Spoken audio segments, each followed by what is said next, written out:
लिख रहा हूं मैं अंजाम जिसका कल आगाज आएगा। लिख रहा हूं मैं अंजाम जिसका कल आगाज आएगा। मेरे लहू का एक एक कतरा इस देश के काम आएगा। ये बात किसने बोली? हमारे और आपके सबके प्यारे सुभाष चंद्र बोस। इतिहासकारों ने नहीं लिखी जिनकी कहानी, हम बताएंगे वो अपनी जुबानी। हाँ, हम बताने वाले हैं आपको सुभाष चंद्र बोस के बारे में। सुभाष चंद्र बोस, जिनका जन्म 23 जनवरी 1897 को कटक उड़ीसा के अंदर हुआ। बचपन से ही पढ़ाई के अंदर इतने रुचि रखते थे, बचपन से पढ़ाई में इतने अच्छे थे और एक अच्छी फैमिली को भी ये बिलोंग करते थे। इनके पिताजी जो थे वो बहुत ही नामी गामी बैरिस्टर थे। इसी के साथ इनकी जो शुरुआती पढ़ाई हुई वो यूरोपियन स्कूल के अंदर हुई। शुरुआती पढ़ाई अच्छी हुई यूरोपियन स्कूल के अंदर, जिसके अंदर इनको 10th क्लास के अंदर सेकंड रैंक हासिल हुआ। अब 10th क्लास में इतनी अच्छी खासी रैंक तो आ ही चुकी थी। इसी के साथ साथ इनका जो कॉलेज था, इनका जो एडमिशन हुआ वो हुआ प्रेसिडेंसी कॉलेज के अंदर। लेकिन प्रेसिडेंसी कॉलेज के अंदर काफी सारे ये थोड़े नेशनलिस्ट टाइप के थे। नेशनलिज्म इनके अंदर भरी हुई थी देश के प्रति, और नेशनलिस्ट स्वभाव की वजह से इनको एक्सपेल कर दिया गया स्कूल से इनको कॉलेज से इनको निकाल दिया गया। कॉलेज से जब निकाल दिया तो पिता जो बैरिस्टर थे उन्होंने एडवाइस किया कि बेटा एक काम करो, तुमको आईसीएस की तैयारी करनी चाहिए। आईसीएस क्या होता है? Indian civil services. Indian civil services जो होता था उस समय इसकी पढ़ाई जो होती थी वो इंग्लैंड के अंदर जाके, मतलब इंग्लैंड में लंदन के अंदर जाके करनी पड़ती थी, क्योंकि बहुत कम जगह इसकी पढ़ाई अवेलेबल थी।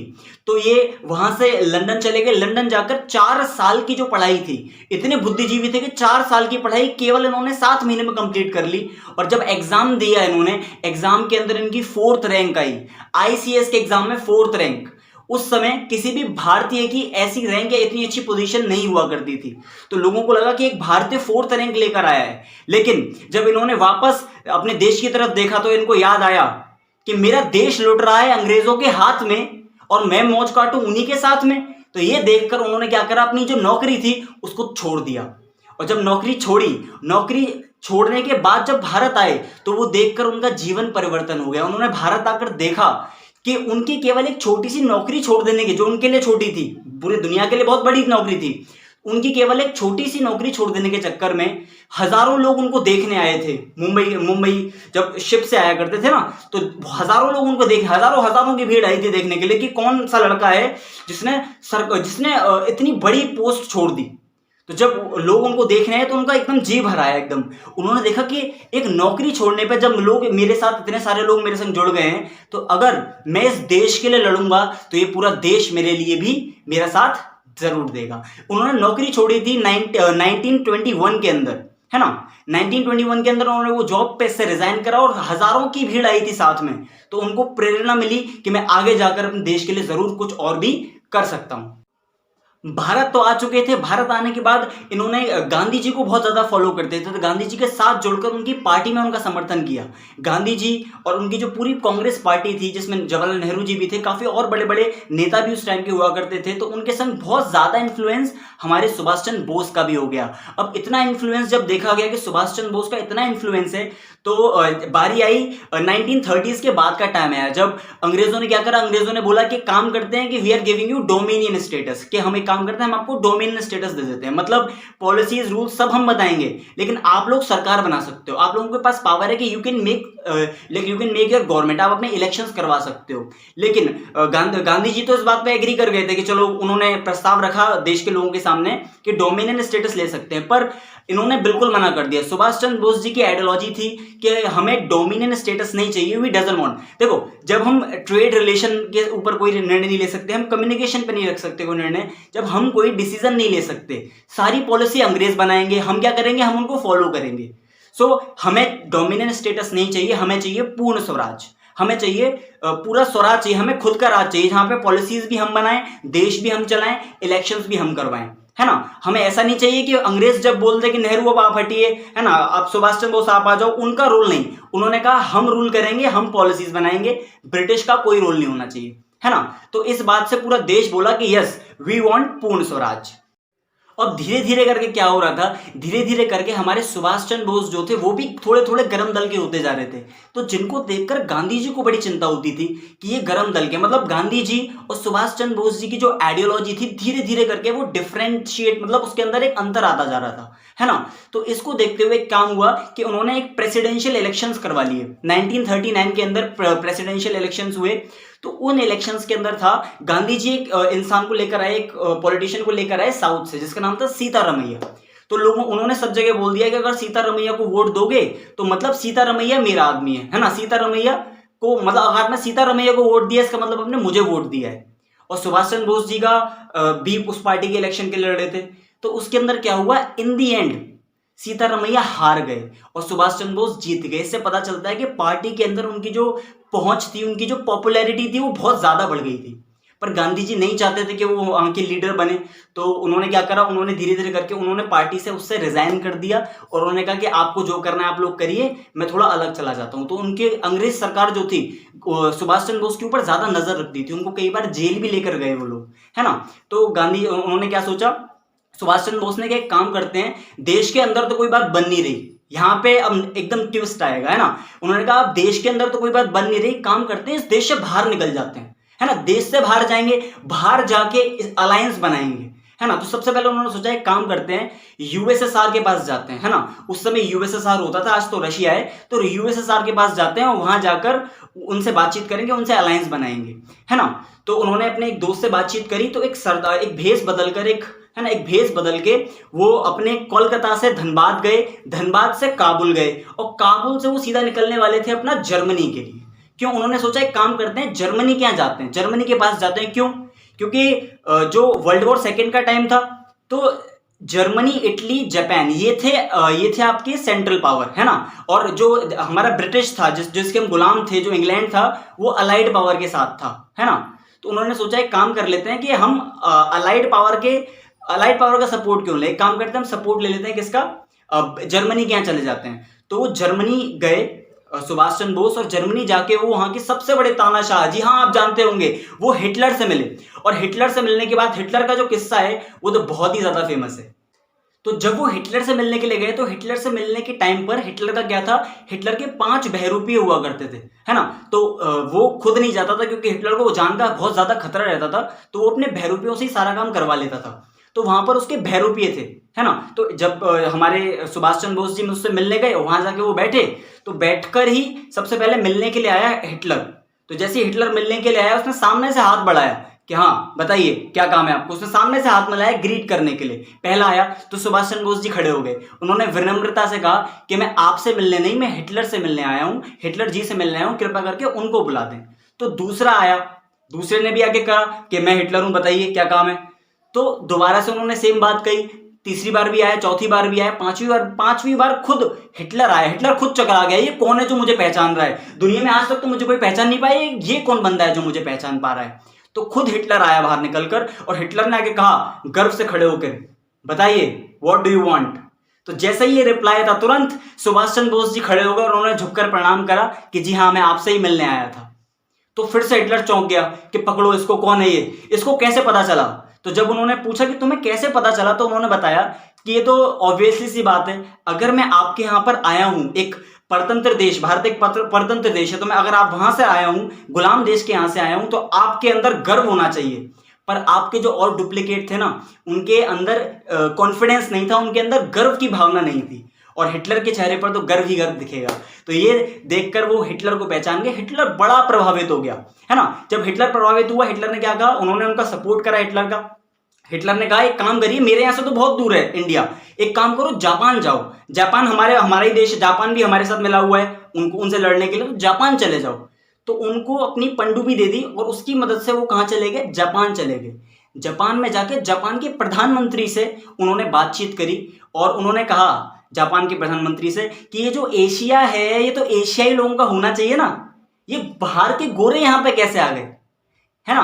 तो ये बात सुन के बहुत खुश हुए जापान के प्रधानमंत्री भी, और उन्होंने अपने पार्लियामेंट के अंदर घोषणा कर दी कि we are supporting Subhash Chandra Bose, हम सुभाष चंद्र बोस जी का पूरा पूरा सपोर्ट कर रहे हैं।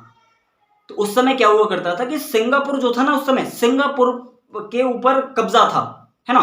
सिंगापुर के ऊपर ये लोग थे ब्रिटिश वाले। तो उन्होंने क्या करा, जापान को एक ट्रिक बताई सुभाष चंद्र बोस ने, एक काम करो कि हमला करो, आप ऊपर से एयरप्लेन्स लेकर जाओ, एयरक्राफ्ट लेकर जाओ, और वहां पे जब आप बम गिराओ ना सिंगापुर में, तो एक काम करना, वहां पे 7-7 पर्चे फेंकना, हर भाषा में, तमिल में, हिंदी में, इंग्लिश में, गुजराती में, मराठी में, हर भाषा में फेंकना और उसके अंदर लिखना कि कब तक इन अंग्रेजों की गुलामी करते रहोगे, अब तो बाज आ जाओ। ये तो जैसे उन्होंने सिंगापुर पे फेंके तो उन्होंने पर्चे पढ़े, पर्चे पढ़ पढ़ के उन्होंने क्या करा, उनके अंदर जोश आया। तो जो भारतीय सैनिक थे जो सिंगापुर में लड़ रहे थे ब्रिटिश की तरफ से, तो उन्होंने लड़ाई करना शुरू कर दिया, उन्होंने लड़ाई करना शुरू कर दिया चारों तरफ। इसी से क्रांति आ पाई। उन्होंने पूरा प्लान बना लिया था कि किस तरीके से हम भारत के अंदर घुसेंगे और भारत के अंदर काफी बर्मा तक वो पहुंच भी गए थे। भारत के अंदर घुस के अंग्रेजों को कमजोर करने की पूरी प्लानिंग थी। पर इसी बीच क्या हुआ, जापान के ऊपर एक हमला हुआ। जो हमला किसने किया आप सभी जानते हैं, वो हमला किया यूएसए ने। और उस हमले से हिरोशिमा और नागासाकी तबाह हो गए, जिसके बाद जापान ने मना कर दिया कि we will not support you Subhash Chandra Bose, कि अब हम में कैपेबिलिटीज नहीं है कि हम आपका सपोर्ट कर सकें। और वही एंड था उसके उस हमले के बाद। तो सेकेंड वर्ल्ड वॉर खत्म ही हो गया, है ना। तो हारे नहीं सुभाष चंद्र बोस जी। उसके बाद उन्होंने सोचा कोई बात नहीं, एक जगह से अलायंस चला गया तो क्या हुआ, हम दूसरी जगह अलायंस बनाएंगे। उनका प्लान था कि अब मैं एक काम करता हूं, मैं जाऊंगा वियतनाम से, मैं जाऊंगा सीधा मॉस्को, है ना। वियतनाम से मॉस्को जाने की उनकी प्लानिंग थी, यूएसएसआर से मीटिंग थी। लेकिन रास्ते के अंदर एक खबर आती है, रास्ते के अंदर ही एक खबर आती है कि ताइवान से जाने वाला जो उनका एयरप्लेन था वो क्रैश हो जाता है। और उसके अंदर रिपोर्ट किया जाता है 4 से 5 दिन बाद कि उसके अंदर सुभाष चंद्र बोस थे, जिनकी उस एयरप्लेन क्रैश के अंदर डेथ हो गई। अब सुभाष चंद्र बोस की डेथ हो गई।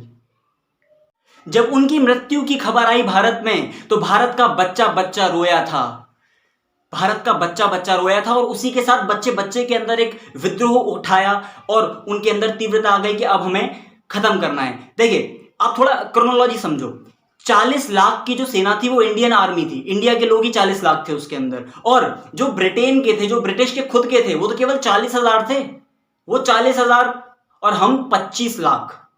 इंडिया के अंदर जब आजाद हिंद फौज को लाया गया, आजाद हिंद फौज के जो बड़े बड़े लीडर्स थे उनको परेशान करा गया, तो ये खबरें अखबारों में आई। अखबारों में आने के बाद रॉयल नेवी, एयरफोर्स, सबके अंदर विद्रोह शुरू हो गए।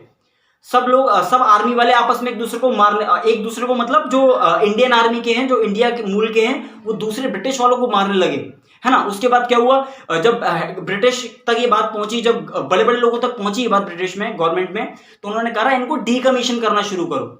मतलब एक तो हम इनको पैसा भी दे रहे हैं, ऊपर से ही हमको मार भी रहे हैं, इनको नौकरी से निकालो। तो जब डीकमीशन कर दिया तो लोगों में और विद्रोह आ गया, लोग और मारने लगे। तो दुनिया पूछती है सुभाष चंद्र बोस ने क्या किया, क्या किया, क्या किया? यही किया। Indian army, Indian royal navy, Indian air force, उन्होंने इतने चाटे मारे, इतने चाटे मारे, उसकी दम पर जो ब्रिटिश साम्राज्य था, जो ब्रिटिश थे, वो बहुत ज्यादा कमजोर पड़ गए। तो ब्रिटिश ने एक निर्णय लिया जाकर कि एक काम करते हैं कि इन 25 लाख से लड़ने के लिए क्या हम ऐसा कर सकते हैं कि हम 4 लाख की सेना बुला लें, वहां से 4 लाख लोग बुला लें, ब्रिटिश मतलब ब्रिटेन से, इंग्लैंड से। तो जवाब था नहीं। क्यों नहीं? क्योंकि अभी सेकेंड वर्ल्ड वॉर के बाद से आए थे, है ना। तो इतना सारा खर्चा, इतनी सारी लड़ाई पहले भी, हाँ ऑल्दो वे वो जीत कर आए थे, बट फिर भी अभी पॉसिबल नहीं था। तो इंडिया के जो इंडिया के अंदर जो ब्रिटिश गवर्नमेंट थी, उन्होंने अनाउंस करना शुरू करा कि हम आपको आजाद कर रहे हैं। तो आजाद करने में हाथ सबसे बड़ा रहा।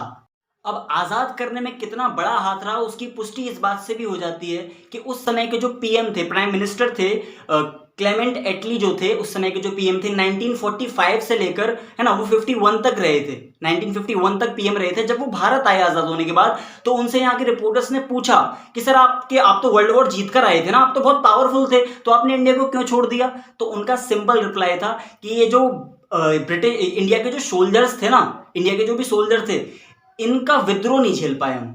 लाइक हम इनको पैसा भी देते थे, हमारी कॉस्ट भी इनकर होती थी, और ये लोग विद्रोह भी करते थे, तो उससे हम टूट चुके थे पूरी तरह से। तो हमारे पास सेकंड ऑप्शन कोई नहीं था। ये क्लेमेंट एटली का बयान था उस टाइम का। तो इससे हमें पता चलता है कि सुभाष चंद्र बोस ने हमारे देश के लिए क्या किया। भले ही इतिहासकारों ने नहीं लिखी उनकी कहानी, पर हम सुनाएंगे उसको आपको अपनी जुबानी। तो अंत में बात आ जाती है कि सुभाष चंद्र बोस के सही में ताइवान के एयरप्लेन क्रैश में उनकी डेथ हुई थी। इसकी कंफर्मेशन आज तक नहीं हो पाई, क्योंकि कुछ लोग बोलते थे कि जैसे जो ताइवान की जो खुद की गवर्नमेंट थी, उन्होंने बोला कि ऐसा कोई प्लेन क्रैश हुआ ही नहीं था, है ना। तो जो ताइवान की जो गवर्नमेंट थी, उन्होंने बोला कि ऐसा कोई प्लेन क्रैश हुआ नहीं, तो उनकी डेथ हुई कैसे?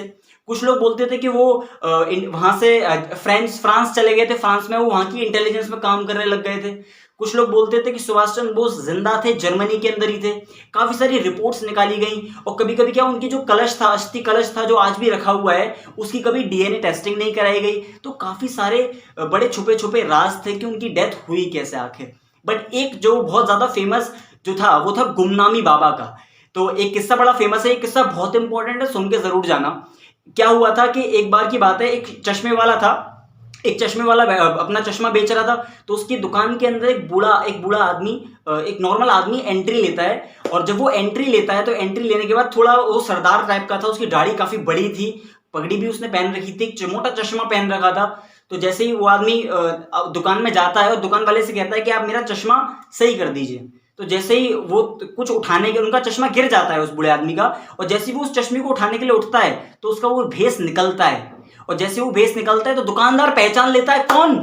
दुकानदार ने पहचान लिया कि ये तो सुभाष चंद्र बोस है। दुकानदार के मुंह से एक लफ्ज नहीं निकला, दुकानदार देखकर चौंक गया, वो उनके पैरों में पड़ गया कि बोस, सुभाष चंद्र बोस, उनके पैरों में पड़ गया। और जब तक वो बाहर जाकर दुनिया को बताता कि मैंने सुभाष चंद्र बोस के दर्शन करे हैं, इतनी देर में वो जो बाबा थे वो चले जाते हैं। और उन बाबा को पूरी मीडिया ने, पूरे देश ने एक नाम से बुलाया था, गुमनामी बाबा, कि जो आया तो था पर चला कहाँ गया उसका आज तक नहीं पता। तो वो गुमनामी बाबा, उस गुमनामी बाबा के पर्चे छपे, काफी सारी मेहनत करी गई ढूंढने के लिए, पर उस गुमनामी बाबा का उस दिन के बाद कुछ पता नहीं चला कि वो कौन थे, कहाँ से आए थे, क्या वो सुभाष चंद्र बोस थे या क्या थे। तो यही हमारे देश के लिए सुभाष चंद्र बोस ने करा। आई होप आपको ये बहुत अच्छा लगा होगा। अच्छा लगा है तो ये नॉलेज जो सुभाष चंद्र बोस जी ने किया, ये आप सबकी तरफ फैलाएं। Thank you.